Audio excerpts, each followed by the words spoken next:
The galaxy was vast and ancient. Civilizations had risen and fallen in its sweeping expanse for millions of years. From the gleaming spires of the Zorathian Concord to the floating crystal cities of the Seraphon Nebula, sentient species had reached the stars and claimed their place in the cosmic hierarchy. Among these, humans were newcomers, mere fledglings in the eyes of the elder races. Yet they inspired a unique kind of unease, a quiet, gnawing fear that few could articulate but all could feel. The Zorathian High Council convened in their chamber, a space hewn from living stone and bathed in the soft bioluminescence of their symbiotic flora. Each councillor represented one of the elder races, their forms as varied as the stars. Tentacles, feathers, crystalline exoskeletons, and ephemeral clouds of light filled the room, a testament to the galaxy's diversity. They had gathered to discuss a troubling matter: the humans. The presiding councillor, a towering being of molten silver named Varnock, shifted uneasily in their seat. They addressed the assembly, their voice resonating like chimes struck in a deep cavern. The human species, though primitive in many ways, has demonstrated a capability that defies all logic and understanding. It is not their technology which is rudimentary, nor their physical prowess, which is unimpressive. It is something deeper, something intangible, and it threatens to disrupt the balance we have maintained for eons, the council murmured, their voices a kaleidoscope of sounds. A feathered being with iridescent plumage spoke next, their tone melodic, yet sharp. We have observed their rise. Varnock, they adapt at a pace that defies reason. Place them in the harshest environments, and they thrive. Present them with insurmountable challenges, and they overcome. This adaptability is unprecedented. Varnock nodded. Adaptability is part of it, yes, but there is more. Something elusive, something that cannot be quantified or explained. It is as if they possess an inner reservoir of will, a force that drives them to achieve the impossible. In the farthest corner of the chamber, a crystalline entity pulsated with shifting hues. Their voice was a symphony of harmonics. We call it the human factor. It is not logical, it is not measurable, but its effects are undeniable. It is as if they rewrite reality through sheer determination. As the council deliberated, far away on a desolate moon, a human expedition team was pushing the limits of their endurance. Their mission was simple: establish a foothold on this uncharted world. But nothing about the mission had been easy. The atmosphere was toxic, the gravity was crushing, the native fauna were relentless predators. Yet, despite these challenges, the humans pressed on. Lieutenant Mara Sanchez surveyed the barren landscape, her exosuit's HUD displaying a constant stream of warnings. Oxygen levels critical, temperature hazardous, proximity alert. Her team was exhausted, their supplies dwindling, but they refused to retreat. Retreat was not an option. "We've got this," Mara said, her voice steady despite the chaos around her. "Dig in. Secure the perimeter. We're not leaving until the job's done." Her words carried a weight that transcended mere orders. They were a promise, a declaration of intent that ignited a fire in her team. The humans fought back against the hostile environment, their ingenuity and grit turning the tide in their favor. They improvised, they innovated, and they endured. Against all odds, they established their foothold. Back in the council chamber, the deliberations grew heated. A being composed of shimmering gas hissed with frustration. They defy the natural order. Every species has limits, every species has boundaries, yet humans act as if they have none.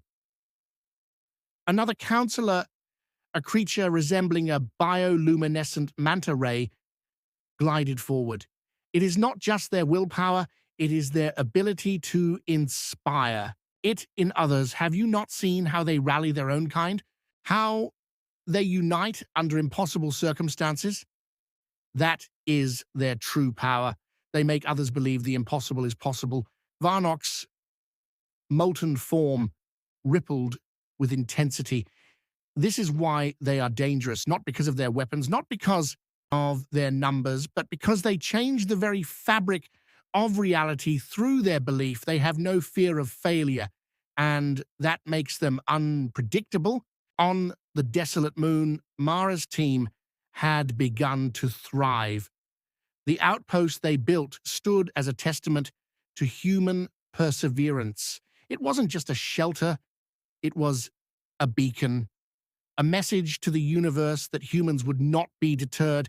Their actions sent ripples across the cosmos, drawing the attention of the elder races, the Seraphon, ancient beings of light who had long viewed physical existence as beneath them, sent emissaries to observe the humans. They found themselves confounded by what they witnessed. These creatures of flesh and blood, so fragile and fleeting, accomplished feats that defied understanding. They asked Mara why her team had not given up, because giving up means accepting defeat, she replied. And humans don't do that. If there's even a sliver of hope, we'll fight for it. We'll claw our way out of the abyss if we have to. The emissaries returned to their luminous realms, shaken by the encounter. They reported back to the council, their findings only deepening the unease. The humans are not bound by the constraints we understand. They create their own reality. They bend the universe to their will. In the following cycles, stories of human determination spread across the galaxy, from their triumphs against overwhelming odds to their refusal to bow to despair. They became a subject of fascination and fear.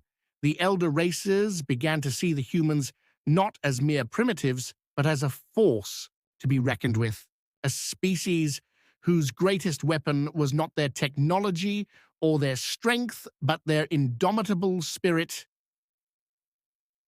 The Zorathian High Council met once more to discuss the human threat.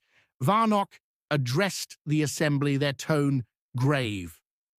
We cannot ignore the humans any longer. They are not just another species. They are a catalyst, a disruptor. If we do not find a way to contain them, they will reshape the galaxy in their image. But how do you contain an idea, a concept, a force of will?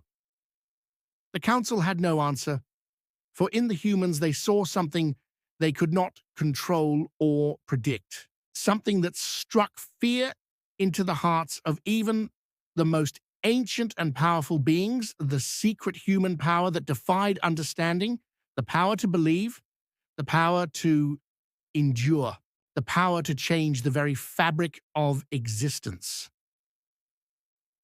As the cycles turned, the humans continued to grow. They expanded their presence to planets thought uninhabitable, developed alliances with younger races, and even inspired dissent within the elder races themselves. The galaxy began to change in subtle but undeniable ways. Once rigid hierarchies became more fluid. Ancient doctrines were questioned. Hope, a concept long buried under the weight of millennia, began to flicker anew in hearts across the stars. On a distant colony world, Mara stood at the forefront of a newly constructed city. It was a marvel of human ingenuity, built not just for survival, but for thriving. She gazed at the skyline, her heart swelling with pride. Around her, humans and aliens worked side by side, their combined efforts creating something neither could have achieved alone. A shadow loomed over the city as a Zorathian vessel descended, its sleek form glinting in the light of the system's twin suns. Varnock emerged, their molten form radiating an almost unbearable intensity. They approached Mara, their steps measured, their tone inscrutable. "You have done the impossible, human. You have united what was thought ununitable. But know this, such power comes with a price. The galaxy is watching, and not all are as willing to embrace change as these." Mara met their gaze, unwavering. "Change is never easy, but it is necessary.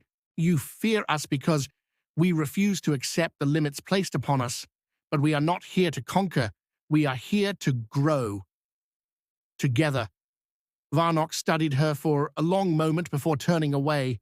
The vessel ascended, leaving behind a city that glimmered with the promise of a new era. The humans had not just survived, they had thrived.